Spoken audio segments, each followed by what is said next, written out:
I got you. Chiney Ogwumike right here with Stephen A. Sirius XM Mad Dog Sports Radio. And I totally agree and I get where you're coming from because Kyla Diggins, Lisa Leslie, and others definitely did have to deal with a lot. I think what I'm also pointing to, however, is that traveling the country the way that I do, watching people come up to me, I'm going to keep it a buck with you. A lot of them, most of them white, come up and go like this. What they're doing to that girl. Then they start talking about Caitlin Clark. And there's a racial dynamic to it that they believe. I'm not saying it's accurate, but they believe that that plays a role, that this white girl showing up on the WNBA scene, being supported the way that she is. You know, in an NBA deal, you just got did a collective bargaining agreement, and you're talking about salaries that could escalate to $200,000-$300,000. But Caitlin Clark make about $16 million because of her off the court endorsements and stuff like that. That you have a lot of people believing that's a strong source of resentment, and that is playing a role in what they're seeing transpire on the court with her. So do you still hold to maintain that position, comparing the Lisa Leslie, the Skylar Diggins, what they endured to what Caitlin Clark is doing, knowing that there are people that are questioning that? I think that because we are women competing, particularly playing basketball, there are different level of societal expectations of how we should compete, meaning, you know, when we go out there and compete, we're going to be competitive. Someone's that it girl. Like if I'm playing against Asia Wilson, I'm going to try to show my best game and try to knock her down because I want to, like, that's the only way that you elevate your own, right? And so, like, I think they're... Again, she's skirting the question. By the way, grab your merch, Caitlin Clark merch, right on comeonnowpodcast.com, comeonnowpodcast.com. Hit the merch link, and you can go grab your Caitlin Clark. Represent Caitlin Clark, man. Indiana Fever Unfiltered. Go grab it right now. Support the channel. Thank you so much. Again, skirting the question. She keeps skirting the question. Societal expectations? What the hell is she talking about? So she goes into this thing about society and how society views or seems to view how women should play basketball. What is she talking about? I don't know what she's talking about. She's creating some narrative in her mind to justify her thought process. That's what we're listening to here. We're hearing someone justify their thought process by blaming somebody else.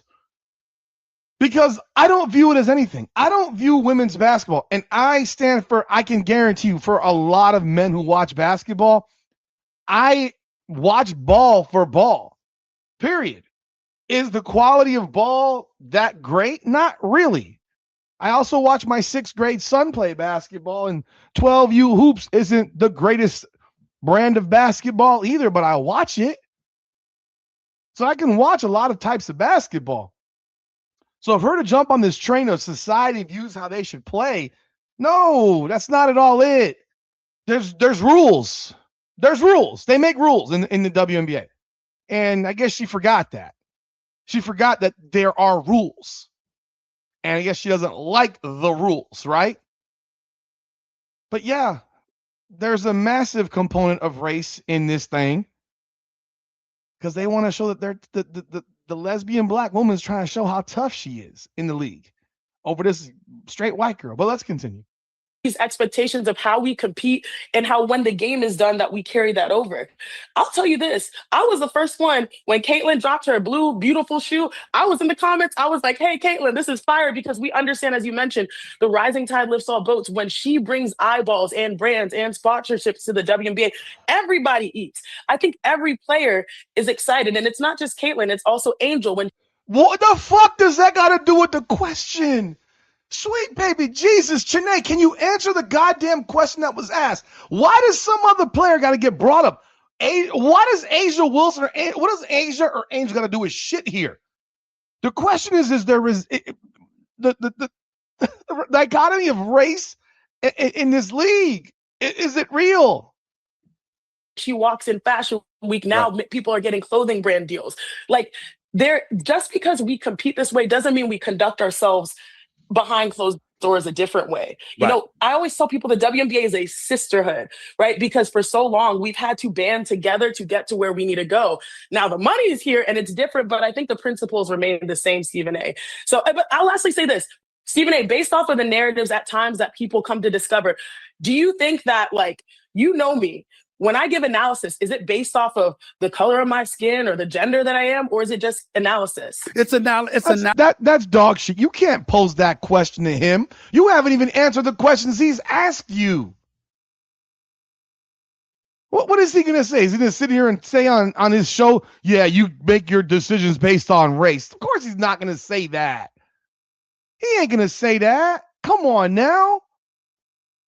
But we damn well know that what is you and her sneaker got to do with anything of what the question was? You will keep avoiding. You're avoiding. You avoid the question that's asked. Analysis, but you're so intelligent that when it's called for you to bring the perspective that your ethnicity automatically is attached to, you can do that. That your gender is automatically attached to, you can do that too. Of course, you're objective, but you also are very adroit at providing a level of perspective that most, like, for example, if I'm debating you, there are times that you'll go the ladies route, and I'm like this. Well, wait a minute, damn, I'm a lot of things, but I ain't a woman. You understand what I'm saying? I don't know what she knows about the ladies, so I got to listen to you in that perspective. And it's healthy, so I don't mind at all. But let me ask you this. I never asked you this before. You talked about that sisterhood. Yeah. What do you think is the difference between a sisterhood and a brotherhood? All right, I'm gonna dump that. I don't care about that. And by the way, sisterhood, there's no sisterhood to Caitlin Clark. Like, let's just keep it a buck. There's no sisterhood for Caitlin Clark. They don't care for her. It's just that simple. They don't care for her. They don't care for her. Like, it's just that simple. Caitlin Clark is disliked by the freaking old guard of the WNBA. It's in your face. Chiney Ogwumike comes on a podcast, is asked two questions about Caitlin Clark, and the rest of the interview was about other stuff. And yet does not answer either of them. Some of these things are just yes/no questions in life. It's a yes or no situation. And rather than say yes or no, she has to give you a story. She is intelligent. She did go to Stanford, but she's doing that thing that people who think they're smarter than everybody in the room, they will avoid the question and just circle around with a bunch of crap. And by the time that person gets done with the story, like, I don't even remember what the question was. But not surprising. She said nothing. And as usual, there's no accountability in this league.